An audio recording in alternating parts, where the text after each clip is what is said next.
Bismillah, alhamdulillahi wahda, wassalatu wassalamu ala man la nabiyya ba'dah, amma ba'd. L'imam Abu Zakaria Yahya ibn Sharaf al-Nawawi a dit dans son livre Al-Arba'in, les 40 hadiths, Al-Hadith al-Thalith wa al-Thalathun, عن ابن عباس رضي الله عنهما أن رسول الله صلى الله عليه وسلم قال لو يعطى الناس بدعواهم لادعى رجال أموال قوم ودماءهم لكن البينة على المدعي واليمين على من أنكر. حديث حسن رواه البيهقي وغيره هكذا وبعضه في الصحيحين. Ce qui signifie le 33e hadith. D'après Ibn Abbas, puisse Allah être satisfait de lui ainsi que de son père, le messager d'Allah sallallahu alayhi wa sallam a dit: si toutes les requêtes des gens devaient être satisfaites, certaines personnes réclameraient les biens des gens et leur sang. Mais la preuve doit être fournie par le plaignant et la personne accusée doit nier sous serment. Ce hadith est bon, il a été rapporté par Al-Bayhaqi et d'autres imams. Et une partie de ce hadith se trouve dans As-Sahihayn, c'est-à-dire le Sahih d'Al-Bukhari et le Sahih de Muslim. Premièrement, l'imam An-Nawawi, rahimahullah, dans son explication de ce hadith, a dit: Al-hadithu qa'idatun kabiratun fi ahkam ash-shar'. Ce qui signifie, ce hadith est une règle imminente parmi les règles de la sharia, les règles de la jurisprudence et de la loi islamique. Il concerne en premier lieu les juges. C'est un hadith qui concerne en premier lieu les juges lorsque ils ont une affaire dans laquelle ils doivent juger et trancher. La personne prétendant avoir un droit sur une autre personne, cette personne-là doit apporter sa preuve. Quant à la personne qui nie devoir quelque chose à la première personne, elle doit nier sous serment. Elle doit donc jurer par Allah Azza wa Jal et nier ce droit si bien sûr elle est innocente. Et dans toute affaire où on doit juger, même si on n'est pas juge, il faut revenir à ce hadith. Donc de temps en temps, par exemple, le mufti peut avoir recours à ce hadith.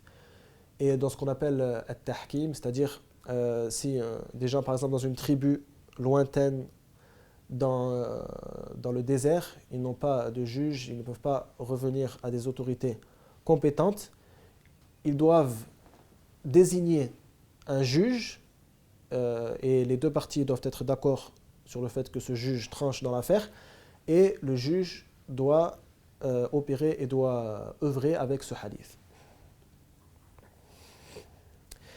Al-Bayyinatu ala al-Mudda'i. Al-Bayyina, dans les livres de fiqh, pour la plupart des fuqaha, pour la plupart des jurisconsultes, elle désigne le témoignage de deux témoins.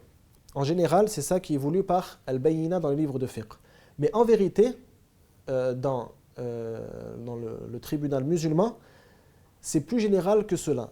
C'est pour ça que les savants ont défini Al-Bayyina en disant Kullu ma yubayyin min shuhudin aw dalala. Ce qui signifie, c'est tout ce qui donne une preuve, tout ce qui éclaire l'affaire, que ce soit des témoins ou un contexte ou n'importe quelle signification qui peut nous éclairer sur la véracité de la personne qui accuse, sur le fait qu'il est véridique. Ça peut être par exemple des empreintes digitales sur une arme, par exemple si c'est un assassinat, etc.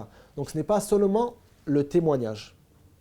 Mais dans la plupart des cas, dans les livres de fiqh, on voit qu'ils définissent al-bayina, donc la preuve, par le témoignage de 2 témoins, ou 4 témoins, ça dépend des affaires. Al-yaminu ala man ankar. Le serment par le fait de jurer par Allah doit être prononcé par la personne accusée. Son serment est accepté s'il n'y a pas de preuve claire de son innocence, car la règle générale dans ce genre de cas est al-aslu bara'atu dhimma, c'est-à-dire la base est que toute personne est présumée innocente. Toute personne est présumée innocente. Donc si elle jure que cette accusation est fausse, qu'elle jure par Allah, dans ce cas-là, elle n'aura rien à payer. Par exemple, si elle est accusée d'avoir une dette, par exemple, et que la personne prétendant cela n'a pas de preuve, elle n'aura rien à payer, par exemple. Si, par contre, la personne l'ayant accusée ramène sa preuve, ramène, par exemple, un contrat écrit, comme quoi elle lui avait prêté, par exemple, 1000 euros, etc., dans ce cas-là, cette preuve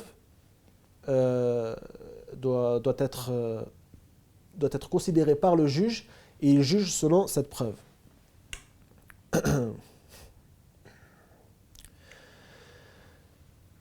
Si une personne prétend quoi que ce soit dans les affaires juridiques ou autres, elle doit apporter sa preuve. Et sa preuve, comme je l'ai dit, est plus générale que le témoignage de 2 témoins. Tout peut être une preuve.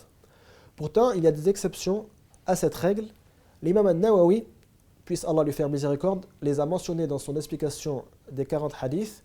Parmi elles, la femme, lorsque sa période de viduité se termine, si elle prétend cela, elle n'a pas besoin d'apporter de preuves. Aussi, la personne endettée, si elle prétend n'avoir plus du tout d'argent, avoir fait banqueroute et ne pas pouvoir rembourser sa dette, elle n'a pas besoin d'apporter de preuves à cela. Et il y a plusieurs